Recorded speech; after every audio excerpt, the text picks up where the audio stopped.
I still I remember spent the the night sound with of two rain on widowed. tin roof that October night in '93. The kind of cold, driving rain that cuts right through your coat and settles in your bones. I was running from something. Hell, I was always running from something back then, when I saw the lamplight spilling from Sullivan's Rest. Two women stood in the doorway, like something out of a fever dream. One with auburn hair, catching the light, green eyes that could stop a man's heart.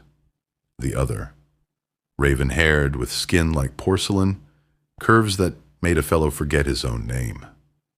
Both widows, both wounded, both dangerous in their own way. I should have kept riding, should have found another place to weather that storm. But partner, when you're a man who's lost everything once already, sometimes you need to believe in second chances, even when those chances come wrapped in silk and secrets. Pour yourself a drink, friend. If you've got time for an old fool's confession, hit that subscribe button and let me know where you're listening from. This tale's got more turns than a mountain trail. The brass bell above the door chimed as I stepped inside, water dripping from my hat brim onto worn floorboards. The warmth hit me like a slap. Whiskey, wood smoke, and something else. Something that made a man's pulse quicken. "Mister, you look half drowned," came a voice with the faintest Irish lilt. The woman behind the bar, Martha Sullivan, though I wouldn't learn that name for another hour, moved with the confidence of someone who'd fought for every inch of ground she held. Her dress was practical wool, but it couldn't hide the way her waist curved or how her sleeves pushed up, revealed strong, graceful forearms. She'd tied her auburn hair back, but loose strands framed her face, softening features that spoke of both kindness and steel. "Need a room for the night?" I said, dropping coins on the bar. "And maybe something to chase away the chill?" She poured whiskey without being asked. Good whiskey, not the rot gut most places served. Her fingers brushed mine when she handed over the glass, and I felt that little spark you get when lightning's about to strike. "Martha," she said simply. "Most folks call me Maddie." Obliged, Maddie. That's when I noticed the other one, sitting in the corner booth, cards spread before her, lamplight playing across features that belonged in some European painting. Her black dress was cut lower than proper, revealing the swell of breasts that rose and fell with each breath. When she looked up, those dark eyes held secrets that could damn a man's soul. "Elena," Maddie said, following my gaze. "Lena, this is... I'm sorry, mister. Didn't catch your name. Just passing through," I said, because names had a way of catching up with a fellow in my line of work. Lena's smile was slow, knowing. "Aren't we all, stranger?" Her voice carried the music of old Mexico, warm honey with a bite of tequila. She gathered her cards with fingers that moved like water, every gesture deliberate, hypnotic. I took my drink to a table, but my eyes kept finding them both. Maddie worked behind the bar, bending to retrieve bottles, her skirt pulling tight across hips that swayed with unconscious grace. When she stretched to reach the high shelf, her blouse pulled snug, outlining breasts that made a man's mouth go dry. Lena dealt herself another hand of solitaire, but I caught her watching me in the mirror behind the bar. When our eyes met, she didn't look away. Instead, she ran her tongue across her lower lip. Just the tip. Barely there, but enough to make my pulse hammer. "You're welcome to join," she said, voice carrying across the room like silk. "I play better with company." Before I could answer, the wind rattled the windows, and rain drove harder against the glass. Maddie glanced up from cleaning glasses, worry creasing her brow. "Storm's getting worse," she said. "Road'll be washed out come morning. Hope you weren't planning to leave early." I wasn't planning anything anymore. Something about this place, these women, had knocked my usual caution clean out of my head. Maybe it was how Maddie's green eyes held both warmth and wariness, like she'd been hurt but hadn't given up on hoping. Maybe it was how Lena moved like a dangerous prayer, all curves and shadows and promises. "Guess I'll take that room after all," I said. Maddie smiled, the first real smile I'd seen from her. It transformed her face, made her look younger, almost innocent. But there was fire behind those eyes, passion carefully banked, but not extinguished. "Room 3, top of the stairs," she said, sliding a key across the bar. "Breakfast is at dawn, if you're still here." As I headed upstairs, I heard Lena shuffle her cards, the whisper of paper on paper, like a woman sliding out of silk. At the landing, I looked back. Both women were watching me, and I felt caught between them like a moth between two flames.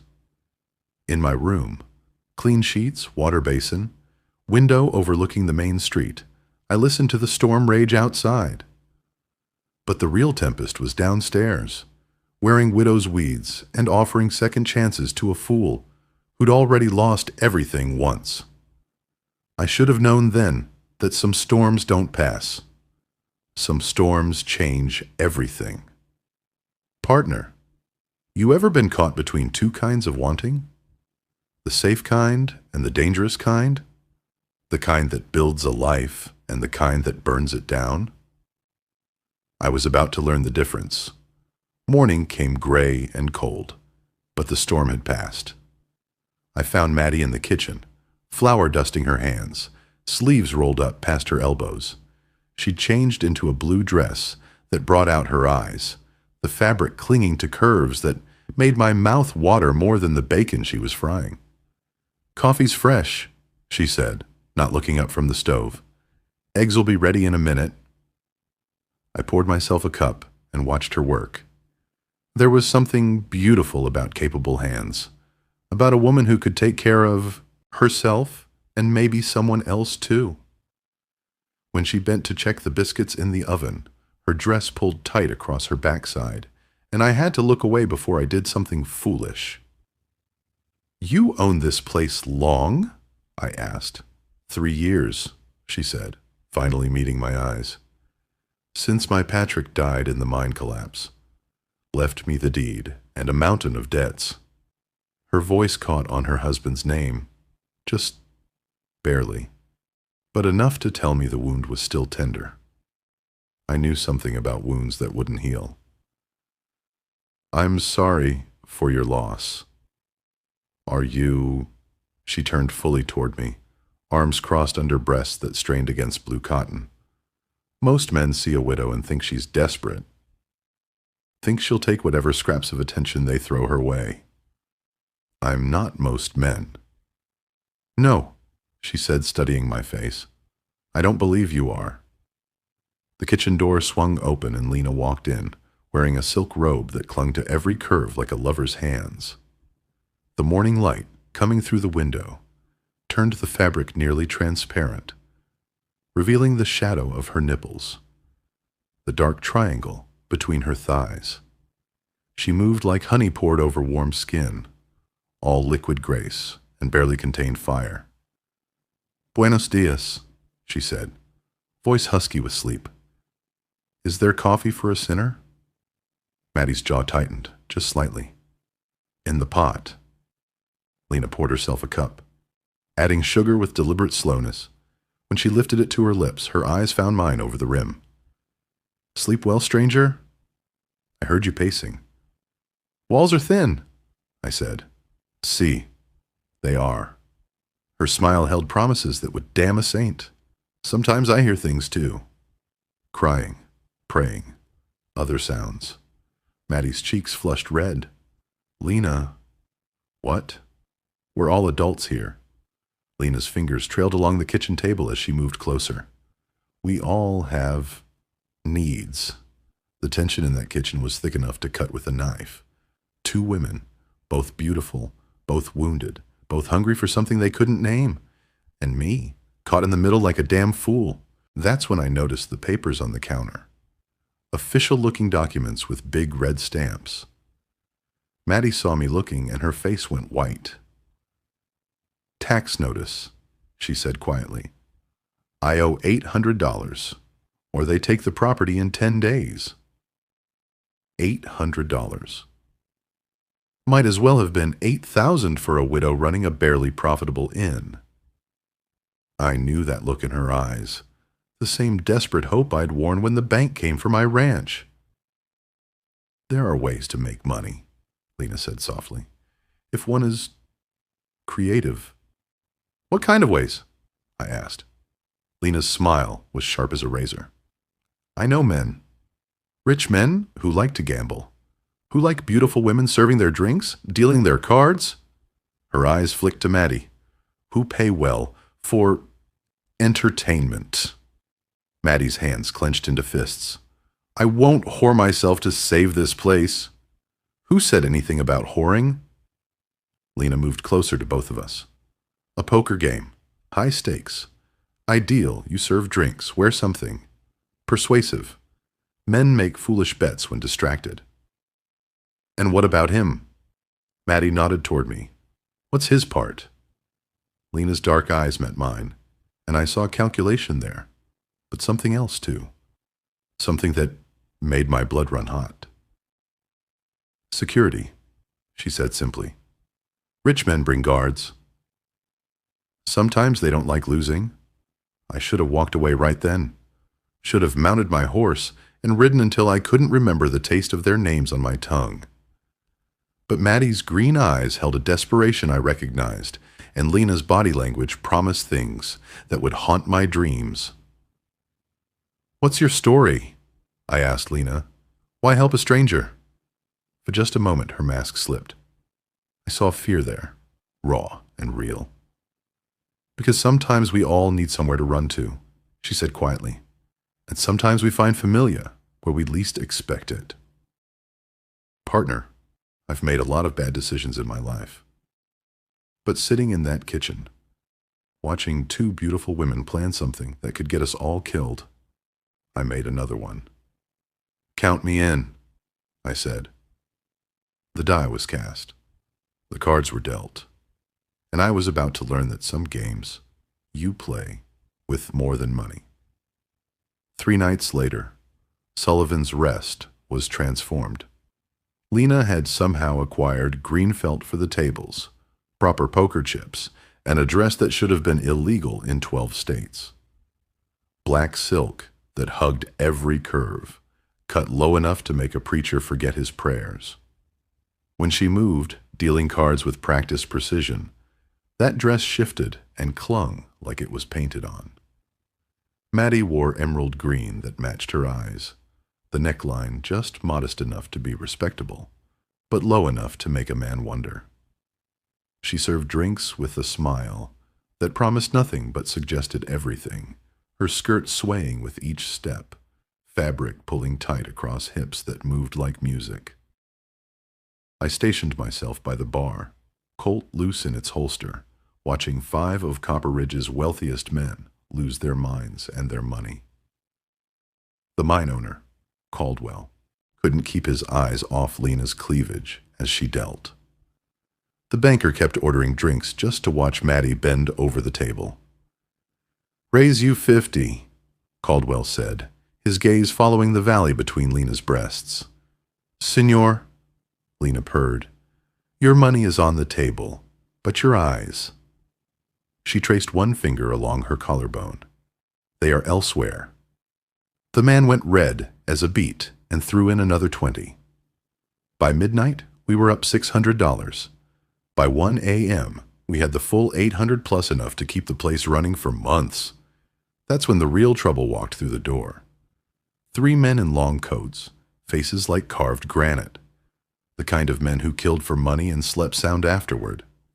The leader, tall and scarred, had eyes like a dead fish. "Evening, Elena," he said in Spanish-accented English.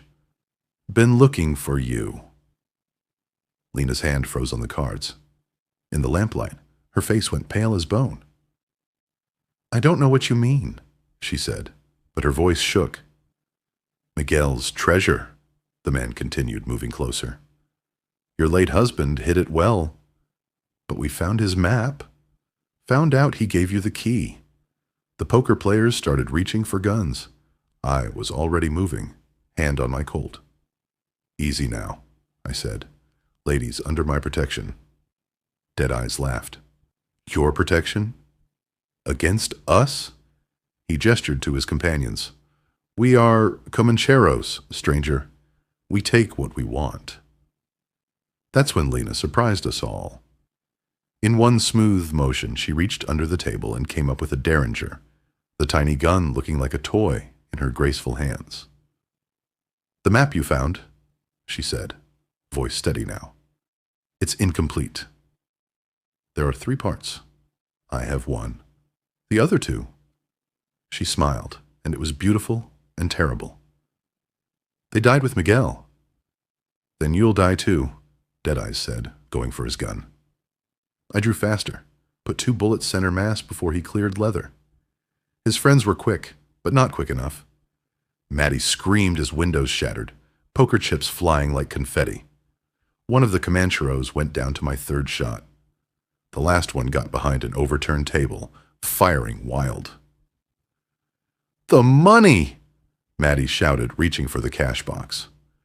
Leave it! I yelled back, but she was already moving. Green dress hiked up, showing long legs as she scrambled for the scattered bills. The last gunman rose up, rifle aimed at Maddie's back. Lena's derringer barked once, and he spun around, clutching his shoulder.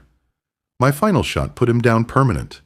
In the sudden silence, I could hear my heart hammering, smell gunpowder and fear sweat. The poker players had disappeared like smoke. Maddie knelt on the floor, gathering scattered money with shaking hands. Lena stood frozen, still holding the smoking derringer.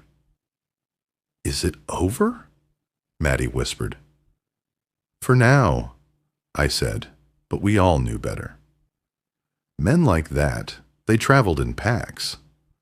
I looked at these 2 women, Maddie with her practical courage, Lena with her dangerous beauty, and felt something crack open in my chest.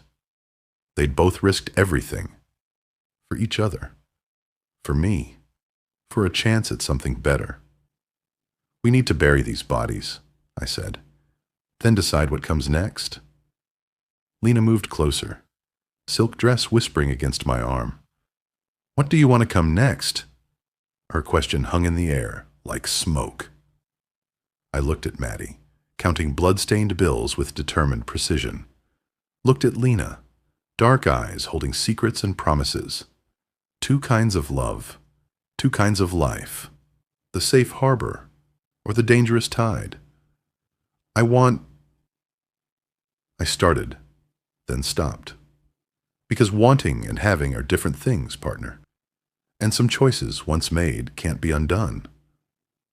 Outside, dawn was breaking over Copper Ridge, pink light streaming through bullet-holed windows, showing us what we'd become, what we'd always been, maybe. 3 broken souls trying to make something whole. The question was, which pieces fit together? In the end, I made the only choice I could live with. Maybe it was right, maybe it was wrong, but it was mine. I stayed another week, long enough to help Maddie pay her taxes and get the place running smooth again. Long enough to watch Lena teach her poker tricks and see something like sisterhood bloom between 2 women who should have been rivals. They were stronger together than apart, something I couldn't be part of without diminishing. The morning I left, Maddie was in her garden, green dress traded for work clothes, hands dirty with honest soil. She looked up when my horse's hooves crunched on gravel, and I saw acceptance in those beautiful eyes. You could stay, she said, not pleading, just stating a fact. I could, I agreed. But you've got something good here. Something that doesn't need a man like me, making it complicated. Lena appeared in the doorway, wearing that black silk dress like armor. Running again, stranger? Moving forward, I corrected. There's a difference. She smiled, and for once it was genuine. Sad, but genuine. Perhaps you're right. I touched my hat brim to both of them and rode out of Copper Ridge with the sun at my back. In my saddlebags, I carried their gift, a roll of bills they'd pressed on me despite my protests. "For next time you need a fresh start," Maddie had said. 6 months later, I heard tell that Sullivan's Rest had become the most successful establishment between Denver and Santa Fe. 2 women running it together, neither needing a husband to make it proper. The way it should be. Sometimes, partner, loving someone means knowing when to walk away. Sometimes the best thing a man can do is leave behind something better than he found it. If you've listened this far, friend, maybe you understand. Right and wrong aren't always clear as creek water. Sometimes you just do what feels true and hope for the best. Hit that subscribe if you want to hear more tales from a life lived outside the lines.